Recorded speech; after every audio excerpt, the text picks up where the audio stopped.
Pa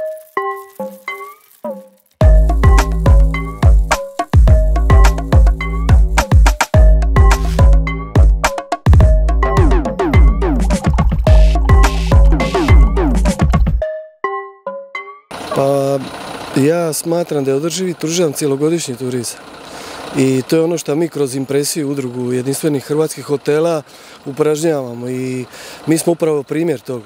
A što se tiče ovih drugih stvari koji prate taj održivi turizam i taj zeleni i tako dalje, mislim da je to, da mi to već svi zadovoljavamo te kriterije. Upravo sad kod novog zakona o kategorizaciji, odnosno pravilnika, smo upravo kroz održivi turizam pokušali napraviti neke kompenzacije koje se nisu mogle ostvariti za dobivanje zvijezda 4 i 5. Kroz te kompenzacije održivog turizma može se to dodatno dobiti. Tako da smatram da cjelogodišnji turizam, da je to u stvari održivi turizam i u tom pravcu moraju krenuti svi dionici turizma u Hrvatskoj.